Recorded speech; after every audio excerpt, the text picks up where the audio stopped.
Doutora Patrícia Moretti.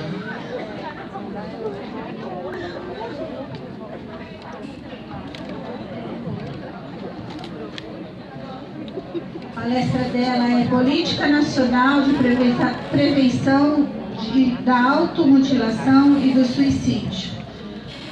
Patrícia Moretti é professora de Ciências, especialista em transformação de conflitos e estudo da paz, e ela trabalha na Prefeitura de Santo André. Bem-vinda.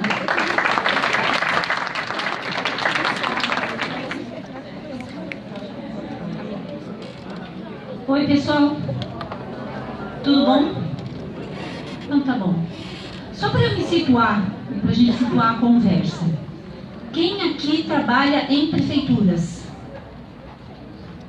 Ok, então a gente tem bastante gestores aqui. Quem aqui trabalha em organizações da sociedade civil? E aí levanta a mão também o pessoal do CVV. Beleza, ok. Quem aqui é aluno? Muito bom. Quem aqui é profissional da área da saúde? Perfeito, valeu. É só para a gente situar um pouquinho a nossa conversa, ok? Combinei aqui com o pessoal que a gente vai falar um pouquinho da Política Nacional de Prevenção de Automutilação e Suicídio, que é uma lei nova, mas é uma lei nova que vem reforçada já por uma longa trajetória de políticas públicas ou de ações afirmativas na prevenção do suicídio, ok? Então, a gente vai começar falando um pouquinho das ações do Ministério da Saúde para a prevenção do suicídio. Por isso que eu perguntei do pessoal da saúde, quem tiver aí, puder contribuir depois, né? Então, tudo começou, como a Helena falou, a nossa palestrante do CVV falou, lá em 2005, né? Em 2005, o Brasil começou a se preocupar. E por que o Brasil começou a se preocupar? Porque a Organização Mundial da Saúde começou a perceber essa questão do suicídio, que não é uma questão única do Brasil, é um fenômeno mundial, é uma situação mundial, e a ONU, se preocupada com essa questão da prevenção do suicídio, começou a criar mecanismos internacionais para a prevenção. Como a própria Helena falou, o CVV é fundador do Befriends Worldwide, que agrega pessoas do mundo todo para trabalhar a questão do suicídio. Então, lá em dezembro de 2005, foi feita uma portaria, né, que instituiu um grupo de trabalho com o objetivo de elaborar uma estratégia de prevenção do suicídio. Foi o começo dessa política pública. Já em 2016, então, teve a portaria que instituiu as diretrizes nacionais. Então, como que ia se dar essa questão da prevenção do suicídio, implantadas em todas as unidades federadas, ou seja, todos os estados brasileiros deveriam atuar na prevenção do suicídio, respeitadas as competências das esferas. Então, a União ia ter as suas responsabilidades, os estados iam ter as suas responsabilidades e os municípios iam ter as suas responsabilidades, ok? Em 2006 foi lançado o Manual de Orientações para Profissionais das Equipes de Saúde.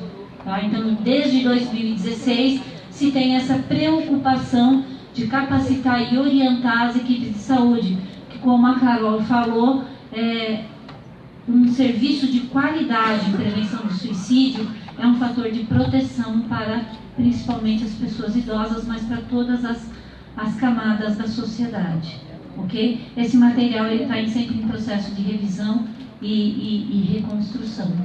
Ali tem o site para a gente acessar. Em 2011 foi criada a RAPS, a Rede de Atenção Psicossocial, né? A Carol chegou a falar da questão do SUS. Então, ela foi instituída essa rede, e aí para atender as pessoas que tinham a questão de transtornos, de dependência química, porque a gente sabe que 9 entre 10 casos de suicídio podem ser evitados se percebidos precocemente e tendo um atendimento adequado. Tá? 9 entre 10 casos de suicídio. E aí, então, é criada toda a estrutura, né, da rede de atenção psicossocial, que começa ali, ó, com a equipe da saúde da família, unidades de saúde, e ela vai entrando ali para um nível de complexidade um pouco mais, né, que chega até a questão da urgência e emergência e os CAPs. Tá? Então, foi constituída toda uma rede de atenção para essa questão dos transtornos mentais. Em 2014, então, foi definida a lista de notificação compulsória, e entre as questões de notificação compulsória tem as tentativas de suicídio. Então nós temos que torna as tentativas de suicídio e o suicídio agravos de notificação compulsória imediata em todo o território nacional. Então é obrigatório tanto os serviços de saúde pública quanto os serviços de saúde privada fazerem a notificação dos casos de tentativa e do suicídio consumado. Ok?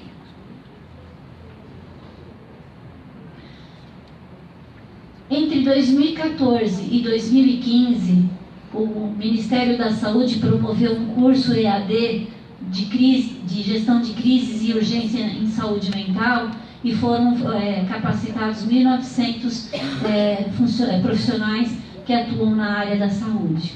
Tá? Então houve todo um processo de capacitação.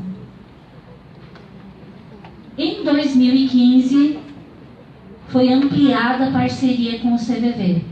Desde 2005, o Centro de Valorização da Vida tem sido um parceiro do Ministério da Saúde nesse pensar coletivo para a prevenção do suicídio, mas em 2015 o Ministério da Saúde ampliou aí a parceria.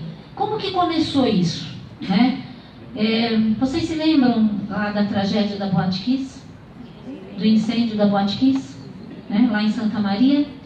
E o que aconteceu?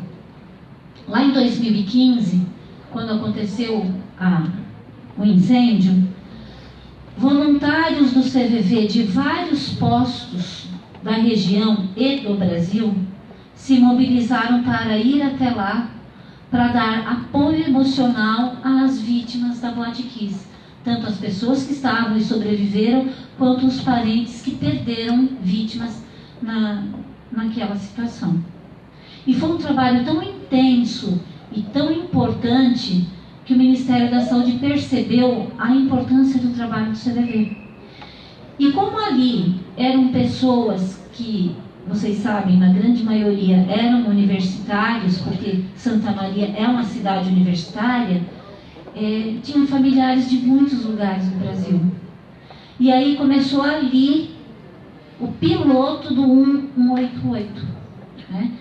Foi disponibilizado um telefone para que as pessoas pudessem ter esse atendimento, e dali, a partir dali, começou a parceria para o que hoje é o 188 no território nacional. Tá bom? Em 2017, a parceria foi ampliada, como a Helena falou, e aí a gente passou a ter um 188. Tá bem? É a única organização não governamental que tem direito a um tridígito gratuito, dada a relevância reconhecida pelo Ministério da Saúde. Em 2017 foi criado o Boletim Epidemiológico e a Agenda Estratégica para a Vigilância e Prevenção do Suicídio e Promoção da Saúde no Brasil. Nessa agenda, tem o link ali embaixo que depois a gente vai divulgar para vocês, é possível ter dados estatísticos e indicadores da questão do suicídio no Brasil e toda a agenda de ações do Ministério da Saúde em parceria com o CVV para falar sobre a prevenção do suicídio. Vocês veem aí, já tem a menção do Setembro Amarelo. Ok? Em 2017, então, é constituído um comitê gestor para a elaboração do Plano Nacional de Prevenção do Suicídio, né? Nós já tínhamos um grupo de trabalho que pensava as ações, já tínhamos várias portarias que conduziam os trabalhos e entendeu-se que chegou o momento de ter o Plano Nacional de Prevenção do Suicídio. E aí que ia ter todas as orientações baseadas nas diretrizes nacionais para a prevenção e nas diretrizes organizações da rede de atenção à saúde. Em 2017, né, houve um incentivo financeiro de custeio para desenvolvimento de projetos de promoção da saúde, vigilância e atenção integral à saúde, direcionada ao Sistema Único. Tá? E aí foram escolhidos alguns estados para que houvesse esse custeio para esse projeto piloto, né? Foram selecionados Rio Grande do Sul. Rio Grande do Sul é o estado com o maior número de tentativas e suicídios consumados no Brasil. Roraima, Piauí, Mato Grosso do Sul e Santa Catarina. E o Amazonas, que ocupa o 10º lugar no ranking. E ele foi escolhido por conta da alta taxa de suicídio entre indígenas. Existe um material específico para a questão do suicídio entre a população indígena, que é muito sério e muito agravante quando a gente estuda um pouquinho sobre isso.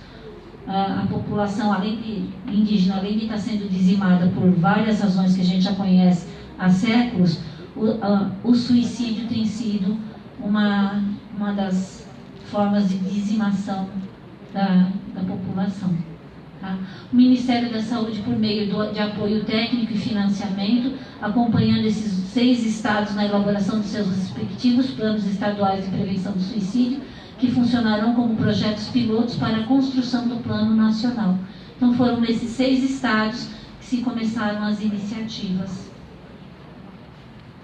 Falando um pouquinho mais do tema da nossa palestra de hoje, que é a população idosa, nós tivemos em 2018 esse material, né, que são as orientações técnicas para implementação de linha de cuidado para a atenção integral à saúde da pessoa idosa no SUS, ok? E dentro desse material a gente encontra um pouco do que a Carol falou pra gente. O desempenho físico e social do idoso depende da integridade de suas funções cognitivas e o humor tem uma função indispensável para a preservação da autonomia do indivíduo, sendo essencial para a realização das atividades da vida diária. Depressão e ansiedade são os principais transtornos de humor que trazem importantes impactos para a saúde e para a capacidade funcional nas idades avançadas, além de serem importantes fatores de risco para o suicídio. Importante a gente lembrar, gente, que na próxima década nós teremos um aumento populacional nessa faixa acima dos 60 anos, que é bastante preocupante para o Brasil. O Brasil está envelhecendo muito rápido, apesar dos seus poucos 500 anos. Tá? Então a gente precisa, eu não vou nem perguntar a faixa de idade do povo daqui do consórcio, que está nessa sala. Mas a minha pergunta é, quem ainda tem mãe viva, pai vivo?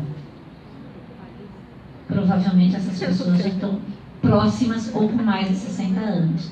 Quem tem vô e avó vivos? Olha lá, ainda temos uma população muito grande.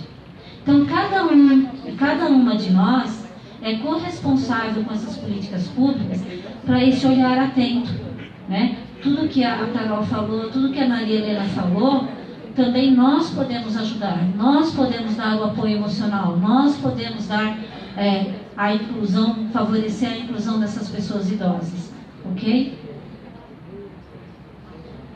E aí é que a gente também fala, né, um pouco do que a Carol falou, que é estatisticamente comprovado que pessoas com mais de 70 anos a taxa é maior, né? Infelizmente ontem nós tivemos notícia de um senhor de 79 anos que tirou a própria vida aqui na cidade de Santo André, então é fato, né?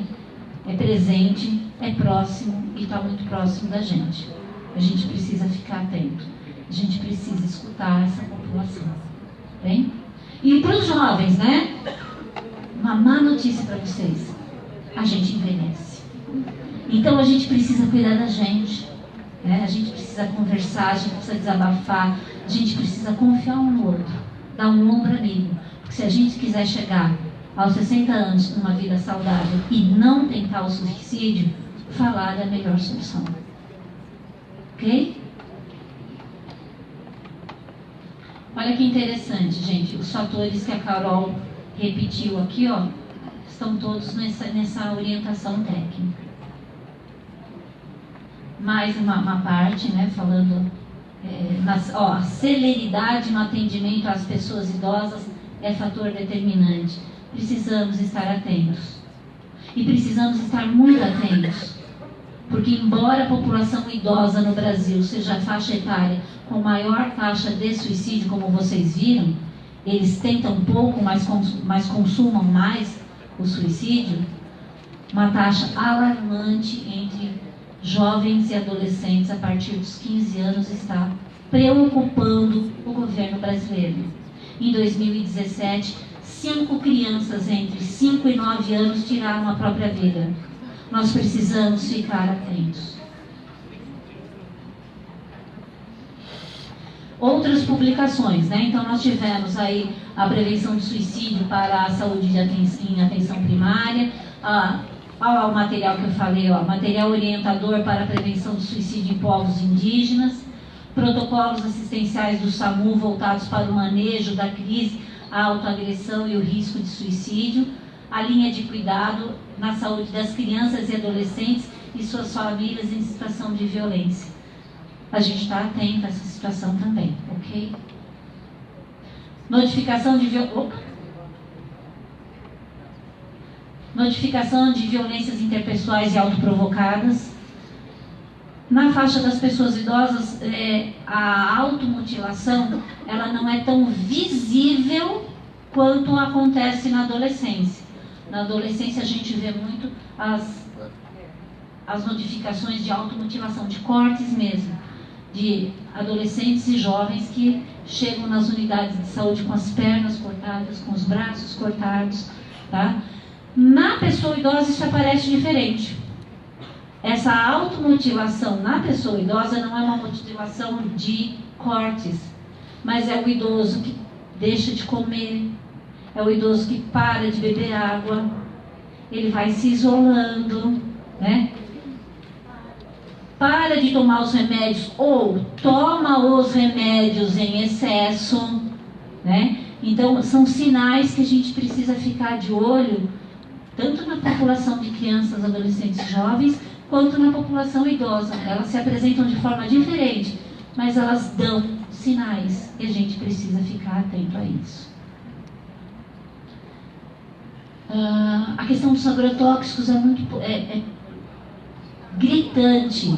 Na população rural, grande parte dos suicídios é a partir de agrotóxicos. A facilidade do produto que está lá no galpão, né, favorece a ferramenta para o autoextermínio. Prevenção de suicídio, um manual para profissionais da mídia. O que acontece? Houve uma preocupação do governo brasileiro para orientar jornalistas, emissoras de rádio e televisão de como passar a notícia. Falar é importante sobre suicídio? Sim, a gente já sabe disso, está comprovado que é. Mas o como fazer isso é mais importante ainda.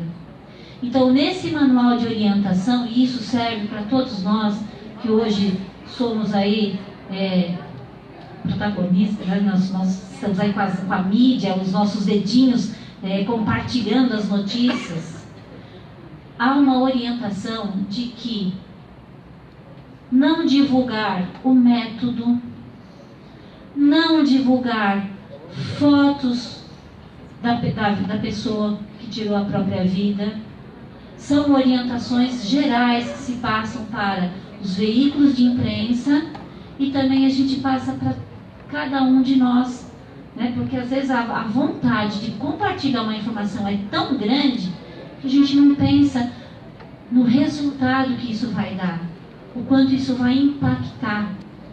Então, cada um e cada uma de nós é corresponsável para minimizar os danos de uma notícia mal divulgada, ok? Então, não falar em métodos, não divulgar os métodos que a pessoa usou e não postar foto do corpo da pessoa, ok?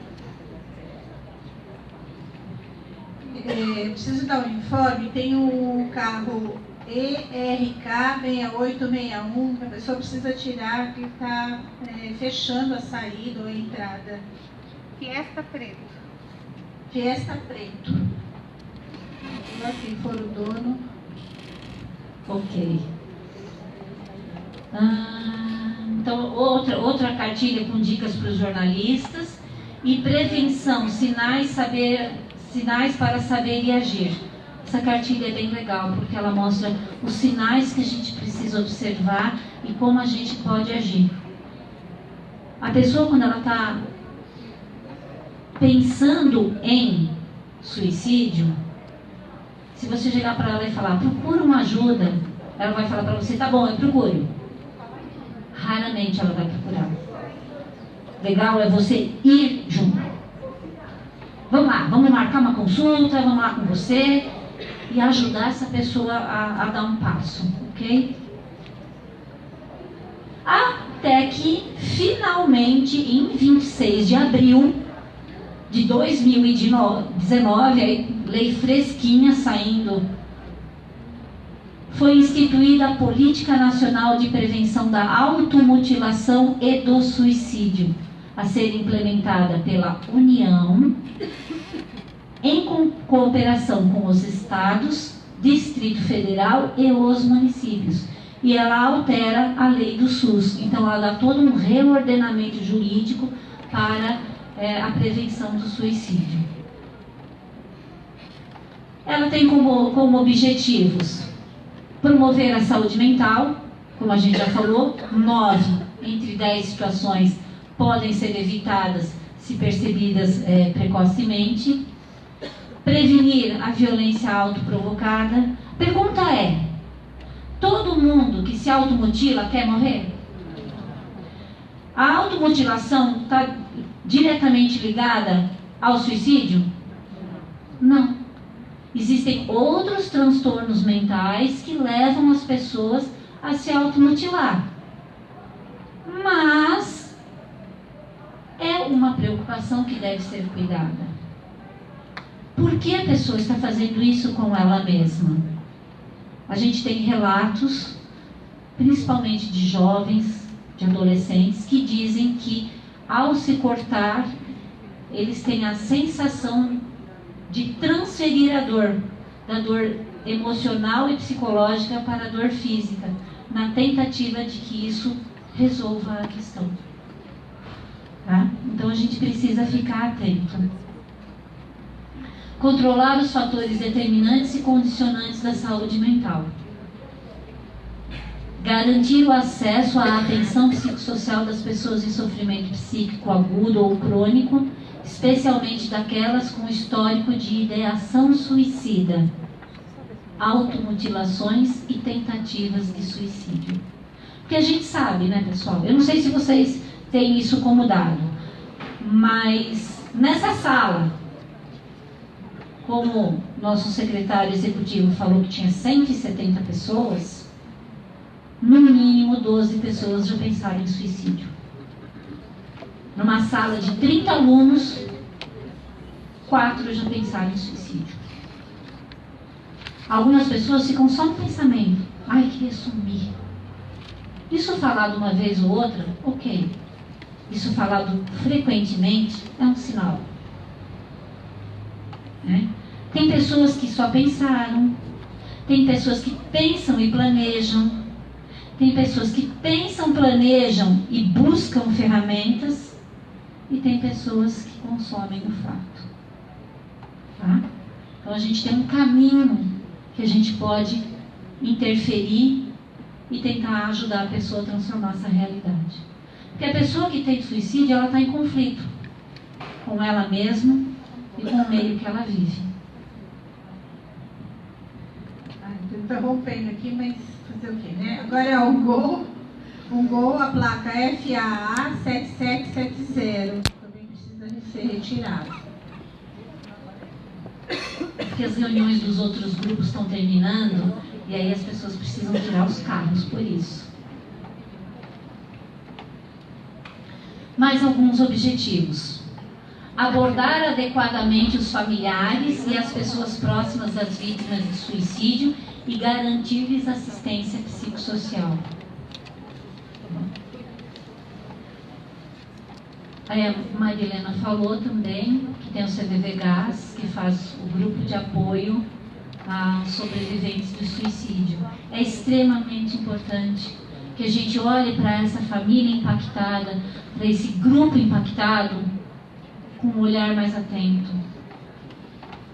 Perder uma pessoa já não é fácil. Perder uma pessoa para o suicídio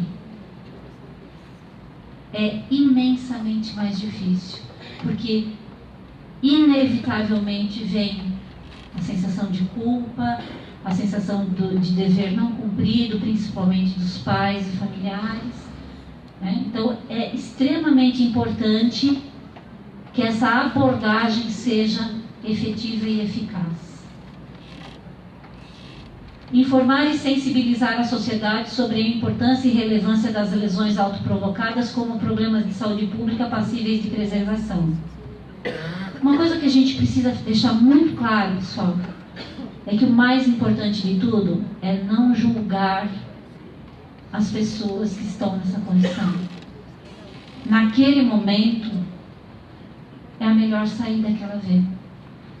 Então, ouvir atentamente essa pessoa, sem julgamento e sem preconceito, é o melhor caminho para ajudar essas pessoas a saírem desse momento em que elas estão vivendo. Bem? E assim, muito conversando aqui com os jovens, né? E muito conversando com nós adultos. Não é besteira. Não é querer aparecer. Não é frescura. Palavras como, isso vai passar, não ajudam. Depois que casar, Sara, não ajuda. Mas eu estou aqui, estou vendo que você está sofrendo, posso te ajudar de alguma maneira? Faz toda a diferença. Informar, aqui já, promover a articulação intersetorial para a prevenção do suicídio, envolvendo entidades de saúde, educação, comunicação, imprensa, polícia e entre outras. E nesse entre outras está toda a sociedade civil, organizada ou não. Porque o suicídio, ele é multifatorial. Ele não tem uma razão única. Não é por uma causa só. É um conjunto de fatores que precisam ser olhados. Daí a necessidade da intersetorialidade. Ok? Promover a notificação de eventos, o desenvolvimento e aprimoramento de métodos de coleta e análise de dados sobre automutilações, tentativas de suicídio e suicídios consumados, envolvendo a União, Estados, Distrito Federal, municípios, estabelecimentos de saúde e de medicina legal para subsidiar a formulação de políticas e tomadas de decisão. Então, é envolvendo todas as esferas de poder e de decisão. Promover a educação permanente de gestores e profissionais da saúde em todos os níveis de atenção quanto ao sofrimento psíquico e às lesões autoprovocadas. O artigo 4º dessa lei é a questão do serviço telefônico, né? Então, o poder público manterá serviço telefônico para recebimento de ligações destinado ao atendimento gratuito e sigiloso de pessoas em sofrimento psíquico. Aqui nós estamos tornando pública a política pública de atendimento gratuito do CVV. A Política Nacional de Prevenção da Automutilação e da Prevenção do Suicídio, ela reconhece o serviço do CVV como uma política pública eficaz e efetiva. Então aqui, ó, deverão ser tomadas formas de comunicação, além de previstas, que facilitem o contato, observados os meios mais utilizados pela população. É preciso a gente divulgar o número 188 em todas as nossas redes de contato, para que as pessoas possam acessar o serviço. Os atendentes do serviço previsto no caput desse artigo deverão ter qualificação adequada na forma do regulamento. O CVV ele se qualifica permanentemente. Opa. Artigo 5º. Celebração de parcerias. O poder público poderá celebrar parcerias com empresas provedoras de conteúdo digital, mecanismos de pesquisa da internet, gerenciadores de mídias sociais, entre outros, para a divulgação do serviço de atendimento a pessoas em sofrimento psíquicos. Não sei se vocês sabem, mas Facebook, Instagram e Google já têm algoritmos para, ao perceber que uma pessoa está fazendo buscas na internet para ver formas de suicídio ou palavras que ligam à questão do sofrimento psíquico, automaticamente ela é direcionada para o site do CVV. Tá? Se você meios de suicídio, o primeiro link que vai aparecer é o CVV. Tá bom? O artigo 6º, fala da notificação compulsória, como a gente já vinha vendo naquela portaria anterior. Casos suspeitos ou confirmados de violência autoprovocada são de notificação compulsória. Então, vejam só: saúde, públicos e privados, estabelecimentos de ensino públicos e privados devem mandar para o Conselho Tutelar, principalmente quando é criança e adolescente. Tá? Então tem toda uma rede sendo formada e organizada para dar suporte a essas situações com notificação compulsória, ok?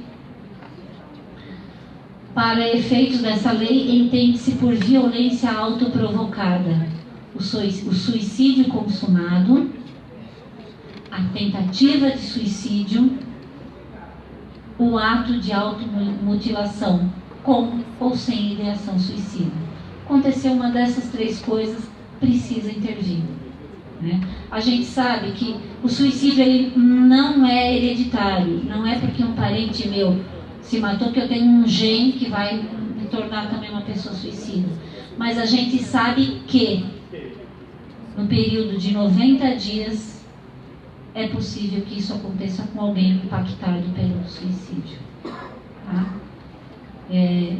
É preciso que essa população que esteja impactada, ela tenha um olhar do poder público para que isso não se propague, para que isso não se torne uma situação alarmante. Nos casos que envolvem criança e adolescente, então, a notificação tem que ser feita, inclusive, para o Conselho Tutelar, para as medidas necessárias. Sempre, da mesma forma que o CVV trabalha com o sigilo, a notificação pelo poder público e pelas iniciativas privadas também são de caráter sigiloso. Okay? Então, é garantido o sigilo em todas as esferas das políticas públicas. Treinar profissionais que atendem pacientes em recinto quanto aos procedimentos estabelecidos nessa lei. Treinar. Okay? É um pouco do que a gente está fazendo aqui hoje. Os estabelecimentos de ensino públicos e privados deverão informar e treinar os profissionais que trabalham no seu recinto também, e o regulamento disciplinará a forma de comunicação entre o Conselho Tutelar e a autoridade sanitária de forma a integrar. Então, escola e hospitais, toda a rede de saúde, pública ou privada, comunica o Conselho Tutelar comunica as redes de vigilância sanitária, porque eles estão de controle, e assim a gente vai formar uma rede de apoio.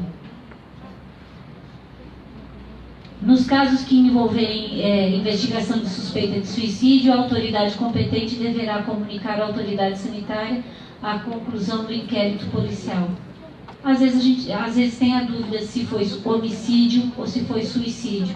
E uma vez constatado que se tratou de suicídio, há que ter a notificação do fato. Tá bom? E aí aqui, só para concluir a lei, ela já está em vigor, porque ela entrou em vigor 90 dias a partir da data da publicação. Então, maio, junho, julho, final de julho, essa lei já está em vigor. Claro que ela vai ter todo um processo de regulamentação, mas é a lei que hoje nós temos no Brasil. Tá? E fica aqui essa explanação. Cada município tem que começar a pensar, né? Porque eu costumo dizer que a pessoa, o suicídio, ele não acontece na União, ele não acontece no Estado, ele acontece no município. É o município que é a base social da pessoa, né? Aí, enquanto funcionária da Prefeitura de Santo André e acompanhando a fala da Helena, eu falo do incentivo que as prefeituras precisam ter. Quem é de São Bernardo aqui? Bastante gente. São Caetano, tem alguém? São Caetano. Diadema. Ribeirão Pires. Olha que legal. Mauá. Muito bom. Rio Grande da Serra. Não esqueci de ninguém, certo? Estamos com os 7 municípios aqui, ok? Então nós precisamos levar para o nosso município que é importante a gente pensar em política pública para a prevenção do suicídio. Vou falar um pouco da experiência de Santo André, porque sou de Santo André. Como a Helena falou, em 2017, a Prefeitura de Santo André, por meio da Secretaria da Saúde, recebeu o CVV, que levou à sugestão da realização do primeiro Fórum Municipal de Prevenção do Suicídio. Naquele ano, nós fizemos um evento no Helena Iguariba, que tem 150 lugares, e do mesmo jeito que está hoje aqui, tinha gente sentada no chão. Em 2018, nós pensamos, bom, se tinha gente sentada no chão, vamos transferir o evento para o teatro. E de um ano para o outro, nós saímos de 170 pessoas para 386 pessoas participando do segundo fórum. Tivemos palestras, fomos à comunidade, fizemos o Cinecer, que a Inês está aqui, nossa protagonista, nossa facilitadora de Cinecer em Santo André. Então, a Prefeitura de Santo André já tem uma parceria, através da Secretaria de Cultura, com o CVV, para fazer o Cinecer periodicamente. Esse ano nós estamos com 4 ações. Como a Helena falou, dia 28 nós vamos ter um Cinecer na Escola Livre de Cinema e Vídeo. No ano passado nós tivemos rodas de conversa com servidores, tivemos rodas de conversa com a população em uma escola de samba, né? Nós tivemos a ação na Praça do Carmo. E esse ano nós vamos para o 3º Fórum de Prevenção do Suicídio, a caminhada e o Cinecer. Além de ações nos centros de referência da pessoa, de assistência social, nos equipamentos da Secretaria de Cultura e nas unidades de saúde da cidade. Tá bem? E ontem foi protocolado na Câmara Municipal de Santo André o projeto de lei de instituição do Plano Municipal de Prevenção do Suicídio, Plano Municipal de Valorização da Vida. Tá?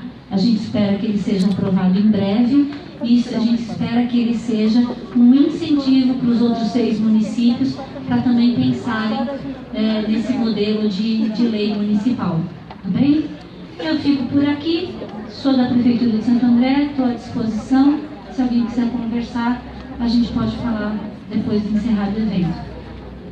Agradeço a atenção de vocês, vou passar a palavra para a Solange. Obrigada.